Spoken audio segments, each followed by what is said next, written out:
campus relations managers, my day job is to bring in interns and new college grads into Intel. We're hiring a lot of interns, and especially in the electrical engineering, computer science disciplines.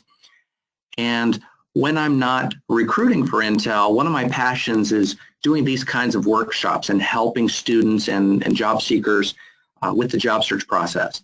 I talk about things like networking and LinkedIn tips and salary negotiation strategies. And today we're going to focus on resume tips and interviewing tips. So let me jump in, and again, Kat, ask questions as you go, and I'll pause a couple times and see if Will has queued up any questions, and we can ask as we go along.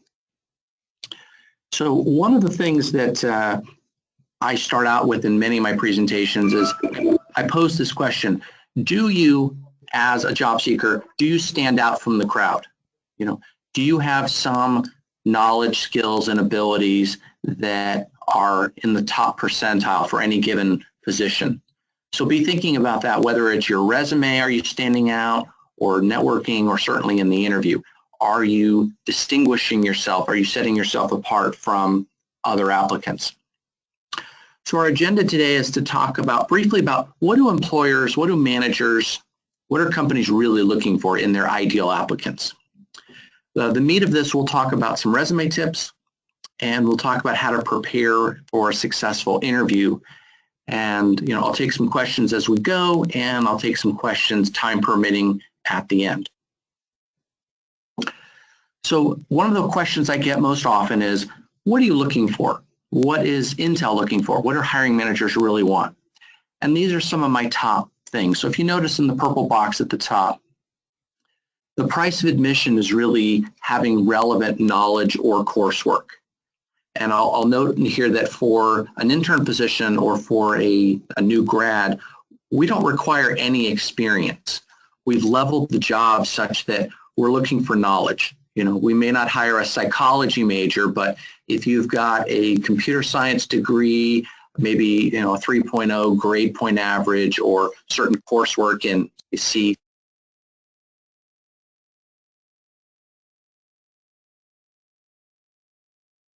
you have the ability to perform the key functions of the job, but that's just the minimum. Where you go from there is, are you a fit within the organization? Do you have the people skills, the soft skills? So things like critical thinking, things like taking initiative, showing flexibility. That's maybe the most obvious one, but it's important that you have the ability to adapt to changing situations. Are you resourceful? Can you figure things out? Do you have that ability to say, I know we're limited on budget or limited on resources or time, but let's jump in and let's try to figure out a solution. Are you able to influence others? Can you get people that don't report directly to you to help you, influence them, to support you, to spend time, to lend their expertise to something that you want to get accomplished? And when I say effective team player, this is not the warm and fuzzy, hey, let's sing around the campfire and hug. No, this is, are you effective at communicating, collaborating, perhaps delegating to meet a business objective or a deadline? That's a key business skill. And then, are you getting results? Are you serving a customer?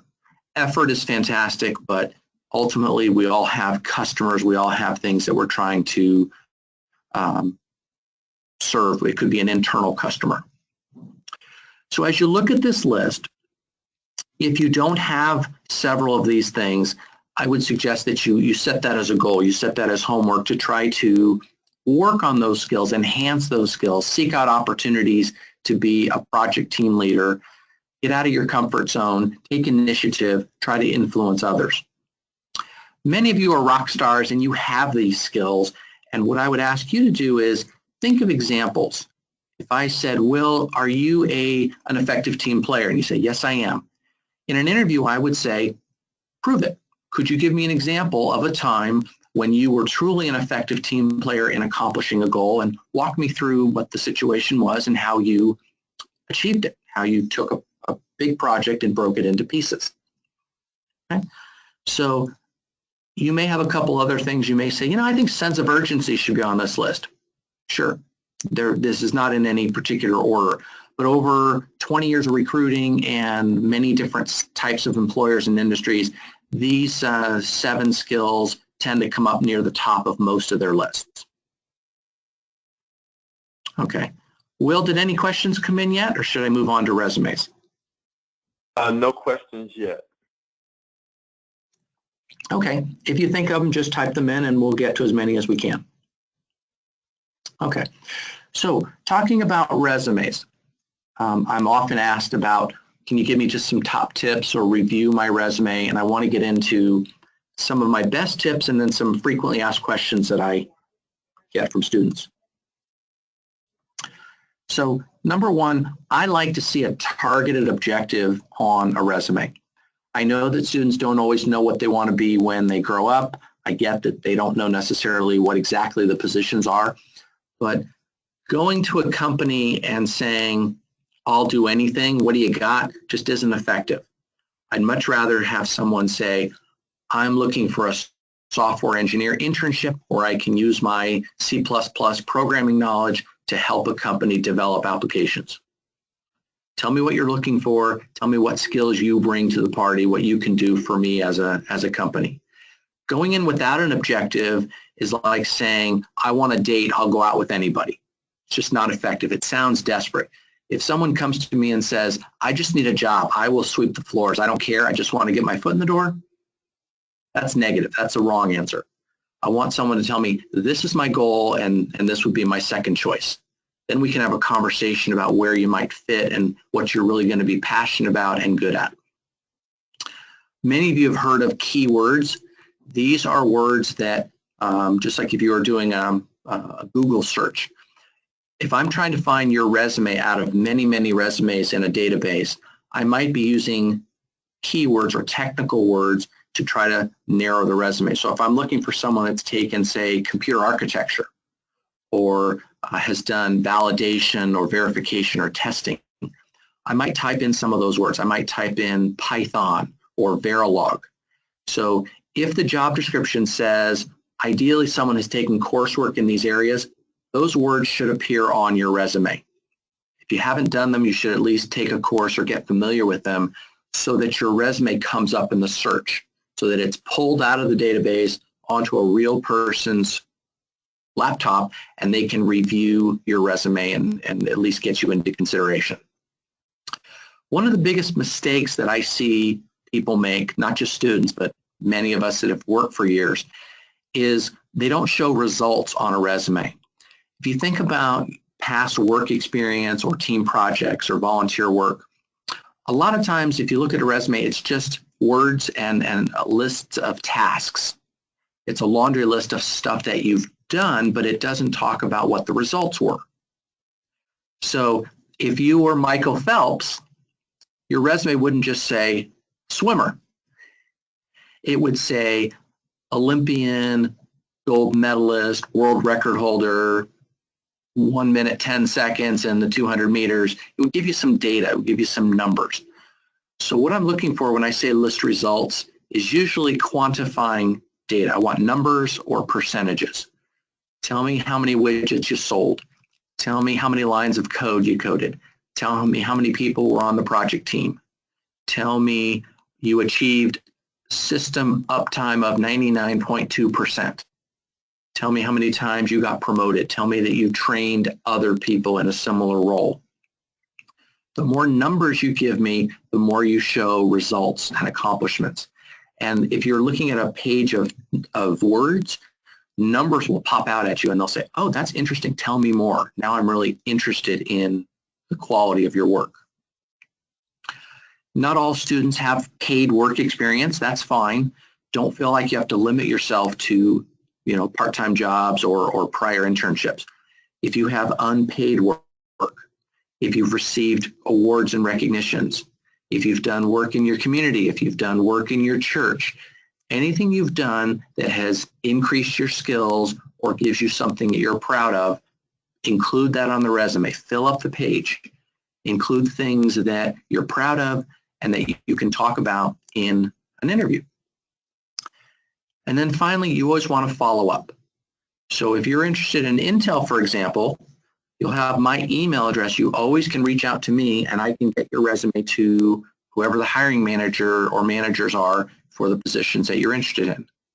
So you want to make some contacts through LinkedIn or through on-campus activities or through your referral network. Make a friend at each of the organizations that you're targeting so that you're not just posting the resume into the database and hoping they call you, hope they find it, hope they think you're one of the top candidates.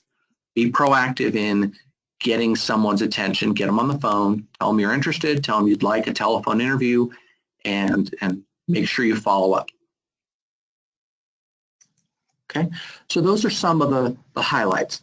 Now I'm going to talk about some questions that I get most commonly on resumes, and we'll go through these things because probably some of you on the line have similar questions. We do have a couple of questions that did come in, if you'd like to address those now. Sure. Okay, so the first one was if an applicant's first or second choice goals or roles within an organization are not available at the time that they apply, but they do submit their resume, do employers typically consider those applicants even if they're not an immediate fit for roles available? Absolutely. When I was in a recruiter role, I would look through our entire database, not just at the applicants that applied for a specific position. So if I was looking for, say, Verilog and computer architecture background, I would do a very narrow search on certain applicants or certain candidates, and then I would just simply email them and say, saw your background, it looks really strong for this position, and I'd attach the description. Wanted to see if you're interested. If they say no, great, nothing lost. If they say, sure, I didn't notice that position, or I applied before that was open, but I would definitely be interested, then I can share the resume with that hiring manager and try to set up the interview. So you absolutely want to get into the employer's database simply so that all the resumes are in one place and they can find you and they can reach out to you if there are other opportunities that come up and you can say yes or no. Excellent. And the question that we had was regarding resume formats. So are there specific formats that are more conducive to hiring managers that you've seen with your experience?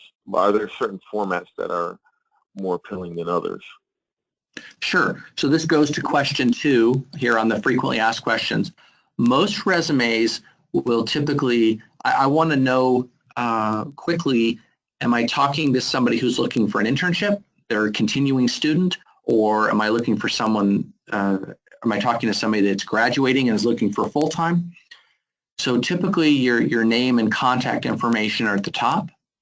Then I like to see, in most cases, I like to see an objective. Following that, I'm typically going to see your education, and that'll be degree, discipline, graduation date, overall GPA. Then I'm looking for a technical skills summary. So that means all the buzzwords, the hardware, the software, the operating system, the databases, the systems, all the keywords, all the things that you have at least one course in. And then you can get to the team projects that you've been a part of, any work experience, and then if you're still trying to fill out the page, you could add any volunteering you've done or any other recognitions. I don't need hobbies, I don't need personal interests, but what I'm typically looking for is, am I talking to an intern or full-time? What technical areas of expertise do you have? And then, have you actually had experience using it, or is it just more of coursework? So that's kind of the typical flow, which is, in some cases, it's chronological, or we say reverse chronological. There is another format which is called skills functional, which puts all your clusters of skills at the top and then lists your work experience at the bottom. That's typically if you're changing careers or you've had several different jobs.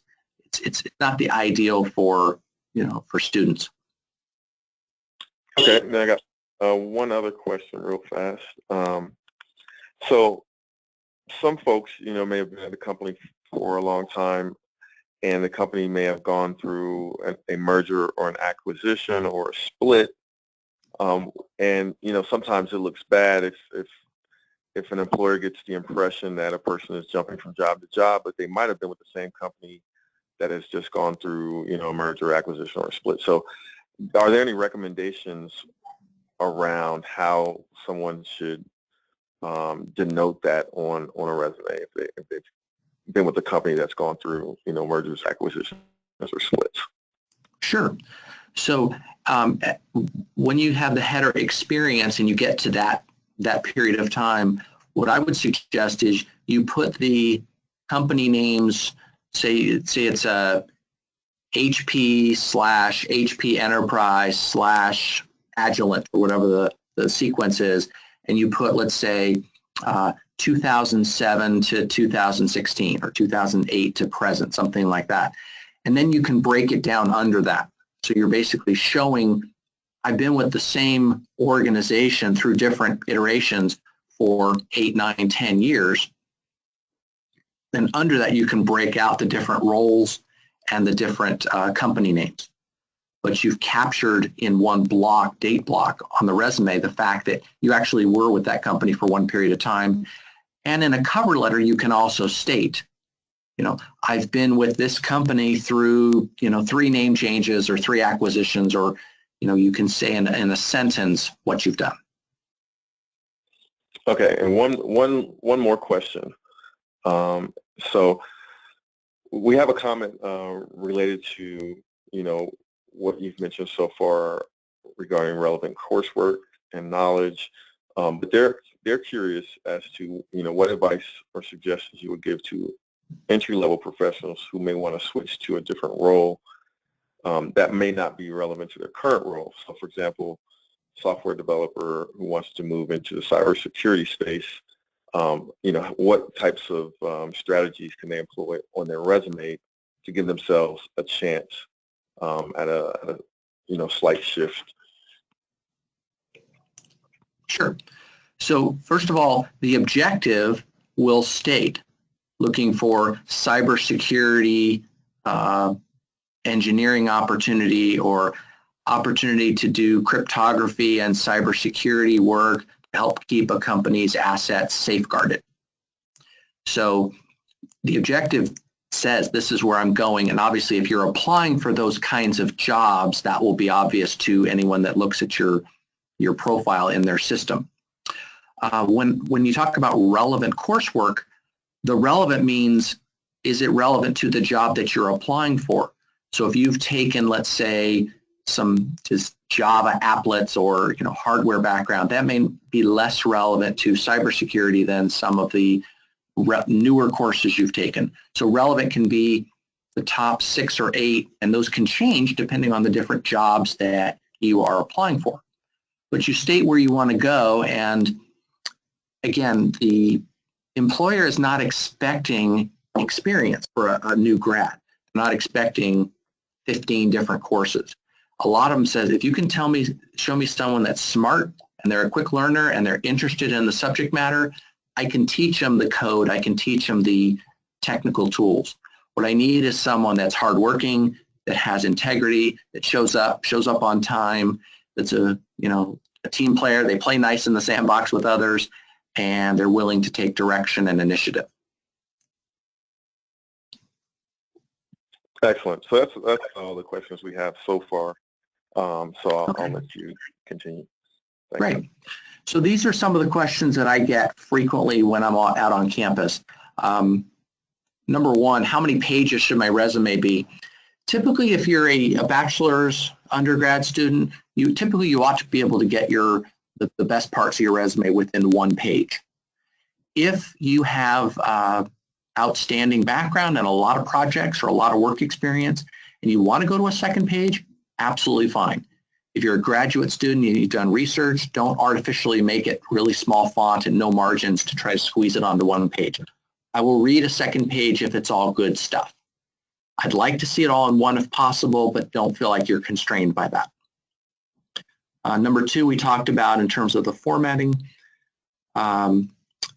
If you are already working for a company and you're applying for an internal role versus an external role, you may have a lot of buzzwords and acronyms and things that only people in that company would be aware of. So if you are changing companies, make sure that your resume is understandable to someone that's maybe not technical, or someone doesn't know all the acronyms of a particular company. And Intel has as many acronyms as anyone, so I'm always coaching people to say it in English or say it in terms that a broad audience will understand. Number 4, for graduate students, I often get a CV which has extensive, publications and presentations and things. If you're going for a job that relates to research, or it's important that you're an excellent presenter of technical information to large audiences, then a CV will be great.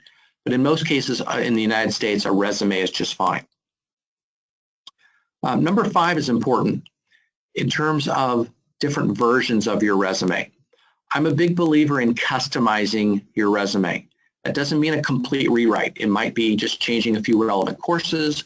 It might be calling out if you've done, let's say, 6 team projects in your experience in college, and there's 3 or 4 that fit one job versus another. There's some pieces that you can swap in and out. But I'm definitely a fan of more than one version. Customize the objective, change the relevant courses, and decide what are the most important things that an employer would want to see for that particular job. How you decide what to put in and what to leave out is often related to whether or not they'll typically come up in an interview. If you find yourself saying, well, it's not on my resume, but I've also done this thing, that should probably be on it. And if there's things you've done, maybe you built a robot or you did something on the side that never really comes up, maybe that's something that's a candidate to be taken off the resume. And so I talked about number 6, the best order. Typically, if you're within a couple of years of graduation, I want to see education near the top, and the coursework and the technical skills, and then the experience goes lower. If you graduated more than 5 years ago, then I'm probably focusing on your actual experience, and the education drops down towards the bottom. Related to that, a quick question. If someone's been out, 5+ years, do you still recommend that they have an objective written on their resume? I think it never hurts. I mean, if you have been, let's say you've been a software engineer and you're applying for only software engineer positions, then it's pretty obvious.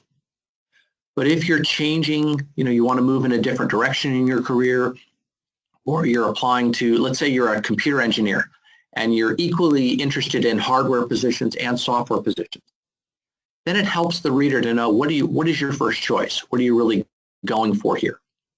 Regardless of what you've actually applied for, what are some of your goals? It's a chance to narrow down the search, so you're not just saying, I need a job, I'll take anything. And it's a chance to highlight your skills and what you can bring to the employer. So if someone says to me, component design engineer position where I can utilize my Verilog and architecture background to help a company design chipsets or components, that narrows it down for me so I know what they're looking for. So even if the job they've applied for is filled by someone else, I know where else I can share that resume for possible opportunities. Excellent. And just as a placeholder, if you don't already have plans to talk about it, I think it would be great. We did have one question or comment related to opportunities there at Intel. So maybe, towards the end of the presentation, if you want to talk a little bit about what types of opportunities are available, what you typically recruit for, for entry level, and then for folks that are a little bit more experienced, just the breadth of the types of opportunities at some point. So placeholder for that, and I can remind you in the call if possible. But we did have one more question related to, the resume frequently asked questions. So we have a comment here that says, we've discussed having a target objective.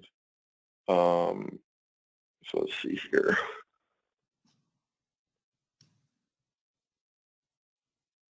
So they want to know what do you consider more effective? Having a resume that's broken down, into a profile that discusses who you are and what your expertise is.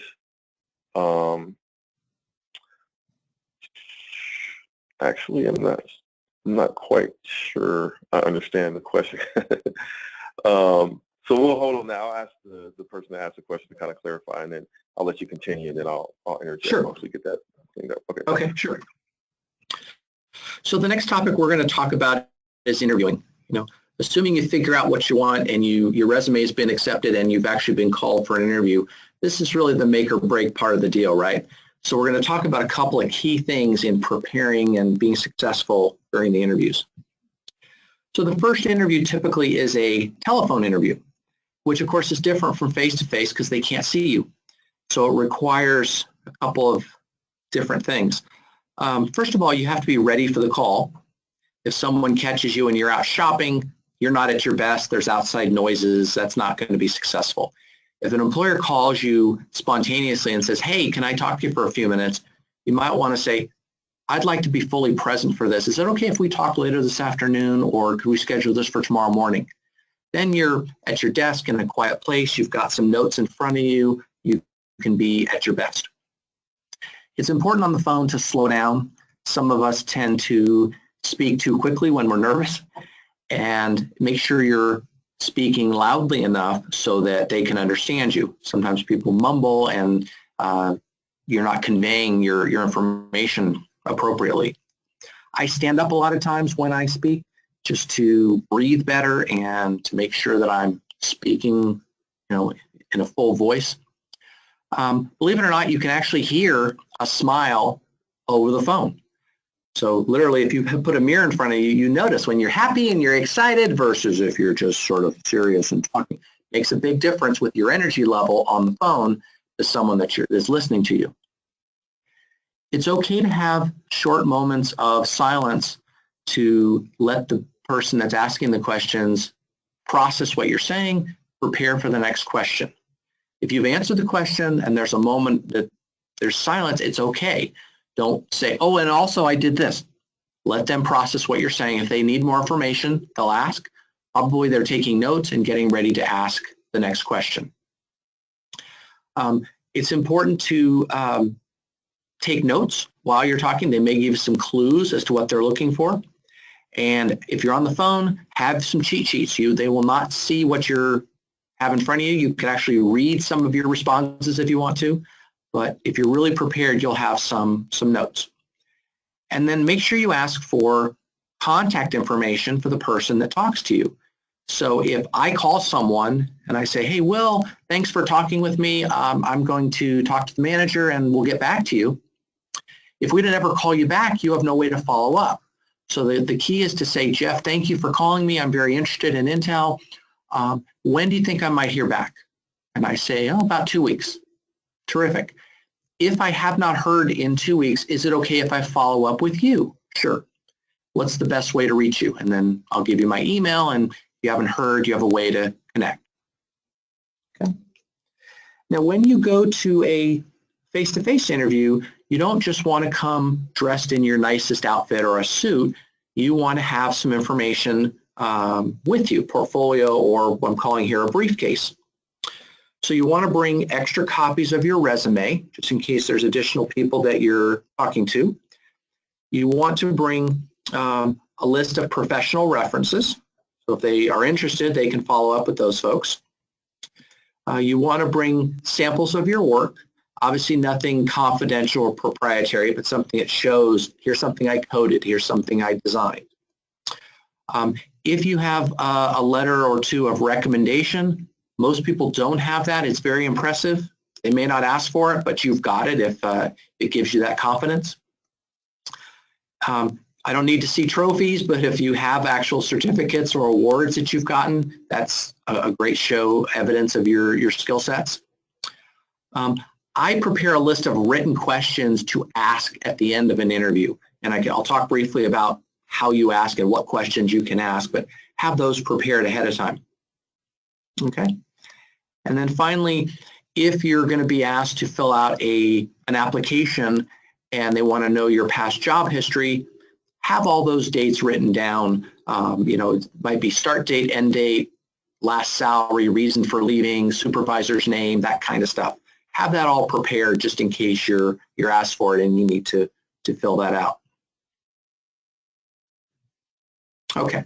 Now, a couple of key things I want to emphasize, probably the most important parts of this session today. When you are going and preparing for an interview, make sure you have a couple of talking points, which I call your agenda, that you get across to the interviewer no matter what the type of interview format it is or how long the conversation goes. So here's an example. Say you're a software engineer and you look at the job description and you say, what are the key things they're looking for that you have? And in this example, we're saying it's actual coursework in C++, the ability to meet tight deadlines, and good collaboration or teamwork skills. So the easiest way to communicate this is in one sentence. I have C++ coursework, I'm good at meeting tight deadlines, and I enjoy collaboration with others. That's the message that you want to get across. So if I asked you, tell me about yourself, you could say, I have C++ coursework, I'm really good at meeting tight deadlines, and I enjoy collaborating with others. Or I could ask you, what do you think are your top strengths that you bring to an organization? Well, I actually have experience using C++. I've successfully met many deadlines on projects I've been on, and I'm really good at taking big projects and breaking them down into individual pieces on project teams. I might say, I'm interviewing some great people for this job. Why should I hire you? Well, I think you should hire me because I've actually got C++ coursework, I'm good at meeting deadlines, and I'm good with collaboration. Now, I illustrate this to say you should be able to work these talking points in somewhere in the conversation. Don't repeat it 12 times. Just make sure you work it in. So let's say Will is the applicant. We interview him, he leaves, and then we start talking about him. We say, what do you think of Will? Well, he's got the C++. We like that. Let's check that off. And he had some good examples of times where he had met really tight deadlines. That'll work. And I think he's going to fit in well on the team. A lot of this work is project teamwork, and seemed like he's very comfortable not just working on his own, but working in groups.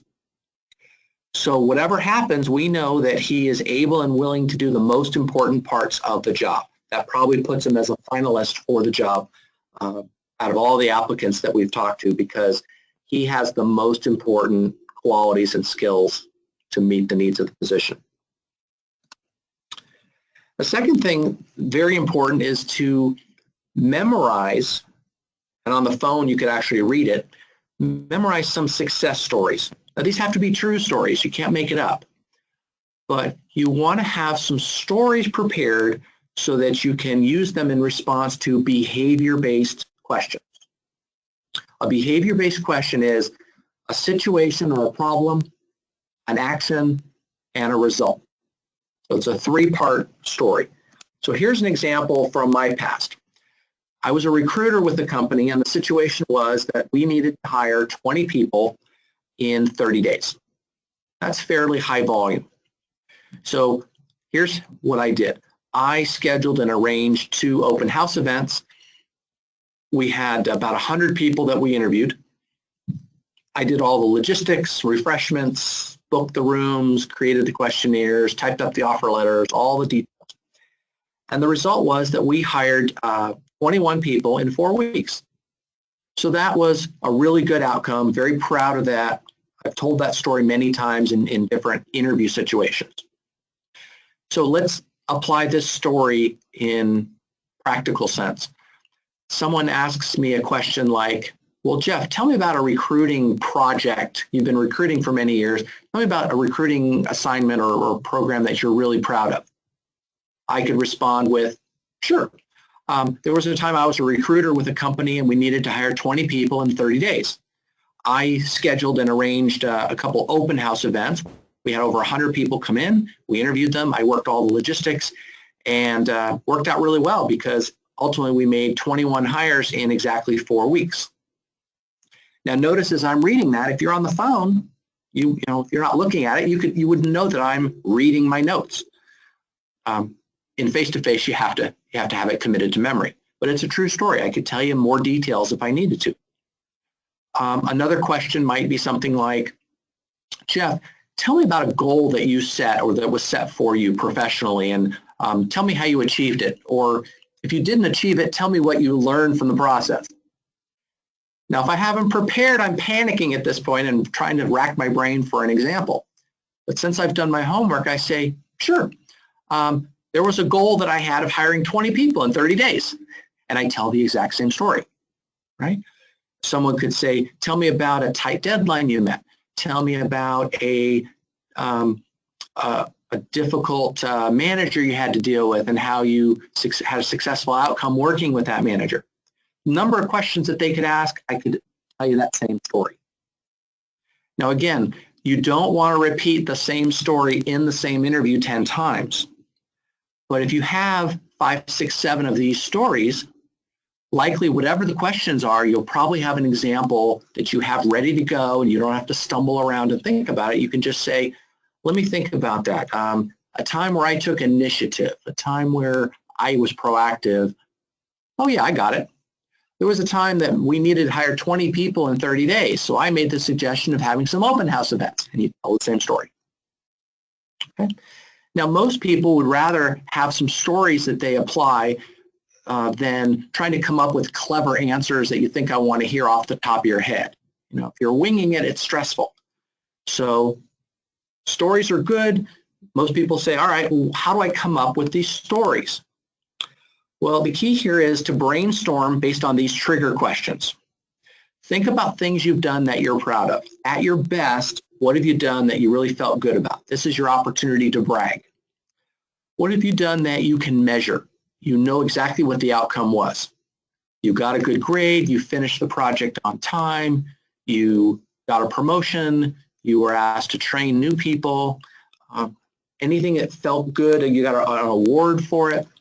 If there was a tangible, measurable result, sometimes that's a really good story.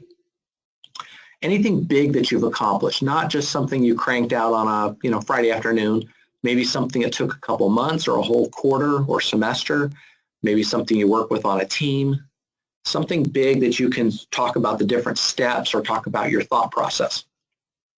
Certainly things you've done in your field. So if you're going for something in cybersecurity, anything you've done that you took a workshop, you've read up on it, you took a course, you've stayed abreast of current events and the companies that are being pioneers in that field, anything topical to the job in that particular field, have some examples. And then you're obviously always going to get a question somewhere in there that has to do with dealing with people, a difficult classmate, coworker, manager, someone that you've dealt with where you had to overcome some tension or a difficult start and try to make it better to achieve something, to achieve completion of a project. So you use these triggers to think about stories, then you have this library that you've committed to memory, and then when they ask you a question like, well, tell me about maybe one specific example where you really went above and beyond what was expected of you to help a client or classmate or a coworker.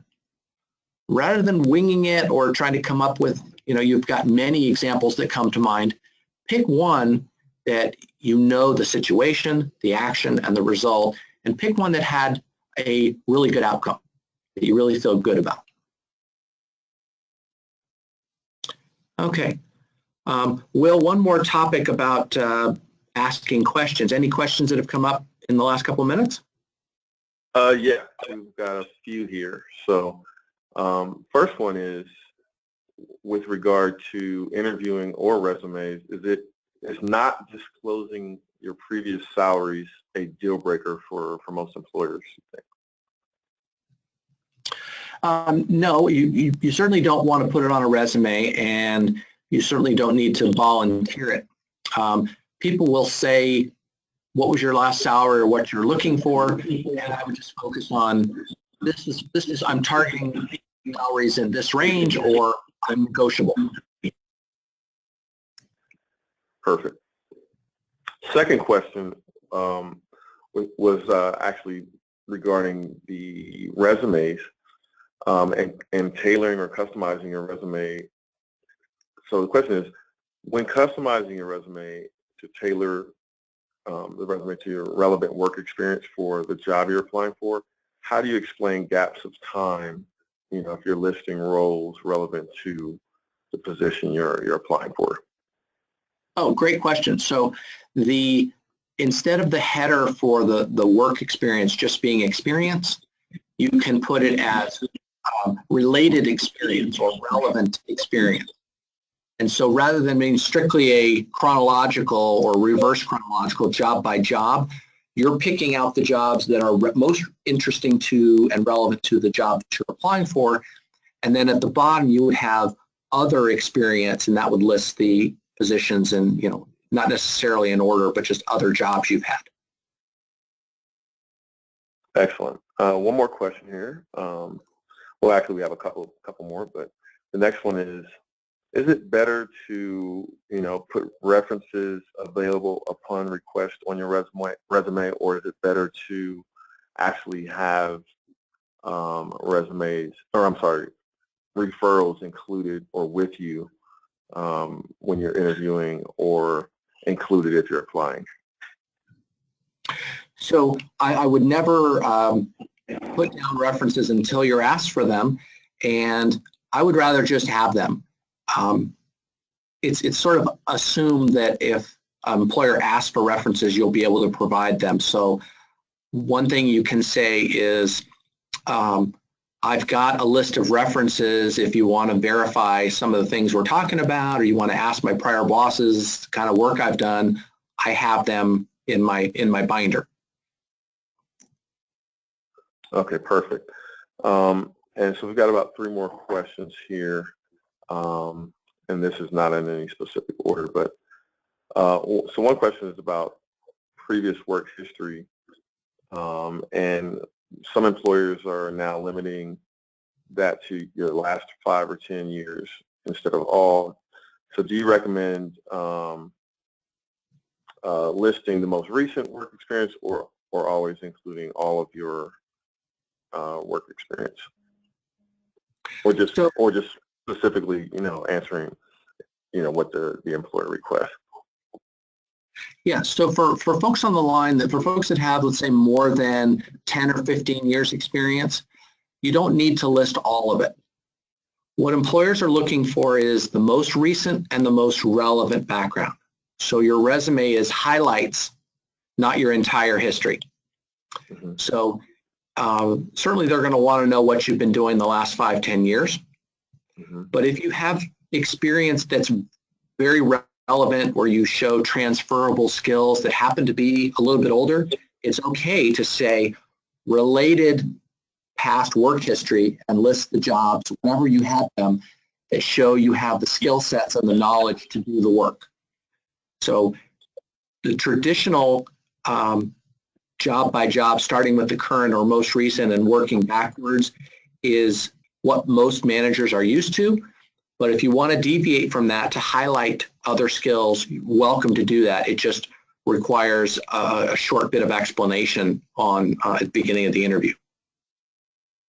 Okay, and another question was related to interviewing, and that is, sometimes employers ask for, your greatest weakness, or, talk about a time where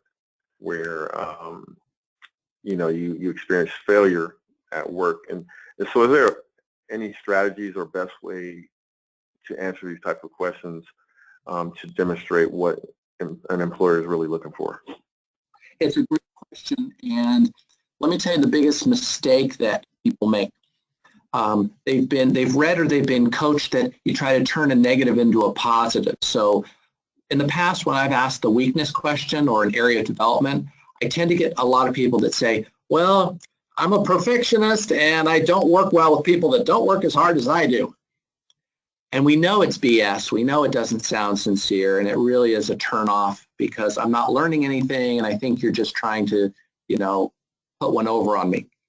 So I'd much rather have a weakness that's not a deal breaker, but something that is sincere. So as an example, Will, I'm really good at communicating with people one-on-one or in small groups, but honestly, I get a little nervous if I have to do public speaking in front of 50 or more people. So I've been working on it. I've been practicing in front of gradually bigger groups. I'm actually doing a Toastmaster series, and I'm trying to get better at it. So that's a weakness that a lot of people have. It's not terrible, but it's an honest one, and you show that you're trying to get better at it. So something like that, years ago I tried this thing. I tried to do this project all by myself. It seemed like a good idea at the time, but I realized when I need help, I need to be comfortable in asking for help. Something like that is much more genuine than, I just work too hard. I never know when to turn it off. That's not going to get you. Okay, excellent. Another question we had was, when interviewing, so a lot of companies like to do multiple interviews where a candidate can be, having conversations with 3 or 4 different managers or team members, and those, different managers or team members might ask similar questions, especially with regard to successes. So what are your thoughts on whether or not a candidate should repeat the same success story, or if they should make an effort to, with different people, maybe talk about different success stories so that when the employers or managers meet, they may have different things to point out?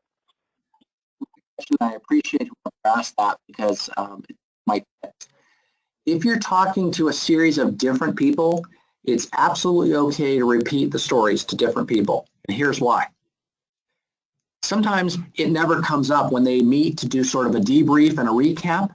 They don't actually get down to the details of like, what story did he tell you for this question and that? It never comes up. And so it's brand new to the second or the third person that you share it with.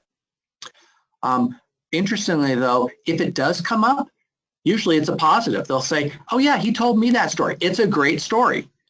And the fact that I was able to hire 21 people in 4 weeks, it's true, it's positive, it's something that reflects well on my skill sets, and so it's absolutely okay to repeat it. Excellent. And any words with regard to, I know this might be a little bit out of the scope of today's presentation, but any thoughts that you might want to share with the attendees today about, okay, let's say someone, has a successful resume, they land the interview, they have a successful interview, and they start to do negotiations on salary and things of that nature. So do you have any quick tips on salary negotiations, things that may turn employers off, or things that the prospective employee should consider?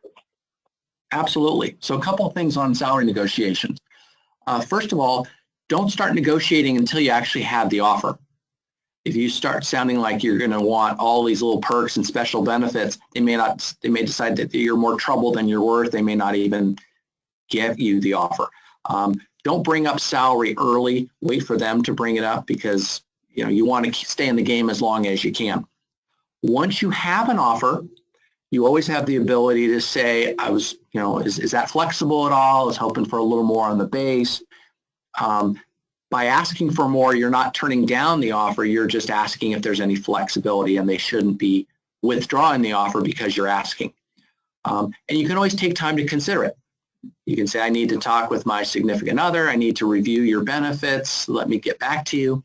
So take some time to consider a potential counteroffer. Ask for more.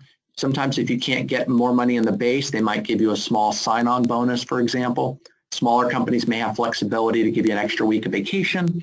So it's not just the base salary that you're negotiating. There may be other components of the total package that you want to look at. Sometimes it might be as simple as, hey, do I have the flexibility to work from home one day a week if I need to? Excellent. And one more question here. So we got a PhD student tuned in, and they had a question about, so after the phone interview and you get maybe the in-person interview, and maybe at companies like Intel or other tech companies, out there like Microsoft, that's known for having pretty intensive technical interviews, right? So would you like to share any thoughts for the candidates on how they might prepare for the in-person interview, especially if it's going to be technical or challenging, and things like maybe any do's or don'ts with regard to that? Sure. So be ready to potentially stand up at a whiteboard and draw out what you're talking about. You might be presenting something instead of just talking through it.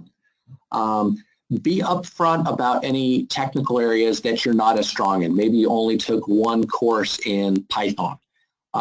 Rather than trying to ask you a series of questions in Python, they'll move on to another area. Don't think if you don't know one area that's in technical that it's a deal breaker. They want to know what you have and where they might place you. So if you're not a fit for a particular job, that doesn't mean you're not a fit for the company. It just means you're looking at the wrong department or maybe in the wrong job role. But be ready, maybe proactively you say, you know what, I'm really strong in C++, and I can give you several examples in that space. And maybe that redirects the interview a little bit. But it's good upfront to ask. If they say, hey, why don't you come in, we're going to have you talk to a few people for 2 hours, it's okay to ask, will this be a technical interview or behavioral or kind of a mix? And then they'll say, oh, you're going to talk to Mary, and it's going to be more software technical, and then you're going to talk to the manager, he's going to ask some behavioral questions, and then you'll talk to the director, and that's more like big picture fit within the organization. So you have going in, you kind of know what you're going to be, what the roadmap is. And if you've done research, especially if you're a PhD, be prepared to talk in detail about your thesis. So Will, why don't I get to my last section and then I can wrap up on the hour. Okay, perfect. If you have answered all their questions, more than likely they're going to say, do you have any questions for me? And if you say, no, I'm good, I don't have any questions, it's going to be a big negative. They're going to think you don't have any interest. So 0 questions equals 0 interest. If you're not interested, negative. You got to ask me something. So what do I ask? Well, ask a question that shows you're interested in the company, you've done your homework. So I just read in the Wall Street Journal or the Business Times that your company is offering new products. How does that relate to the job that I'm applying for? Okay. Show you've done your research. Lead into a smart business question. Here's some examples. So if you're rereading this, you can use these word for word if you like. Ask what you would be accomplishing in the first couple of months on the job. Ask what are some top qualities or attributes of top performers. If you're choosing between multiple offers, that's a good problem to have. You might ask about training or advancement or about other assignments in the company. I love this 4th one. If this works out and I'm the one that's hired, a year from now when we're sitting down at my performance review, what would it look like if we've had an outstanding year together? So psychologically, you're putting yourself in the picture. Okay. So we've recapped, let me go back to just the summary statement. We talked about what managers look for. We talked about resume tips, interviewing tips. This last one I put in for your reference. Students that don't have experience, you can use your school resources. You can ask for an informational interview to help you get some research. And don't apologize for not having experience. Promote what you're proud of. Be excited about the background you do have. Just a couple of closing thoughts about Intel. We are hiring right now. We still have 2017 summer internships.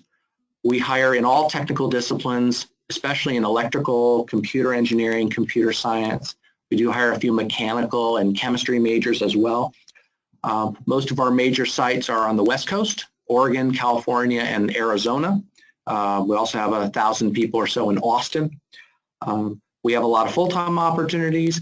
The market is moving away from personal computers into the cloud, into self-driving cars, into drones, into in-vehicle entertainment, into smartphones, wearable Internet of Things devices. So if you're interested in Intel, we'll be reaching out to you, so you'll have my email address. Welcome talking to anyone that wants to connect to me on LinkedIn or follow up on particular Intel opportunities. And in closing, I hope this is helpful, and I wish all of you success as you go out there and interview for positions. Thanks you very much. Appreciate it, Jeff, and thanks to everyone that took the time out to attend.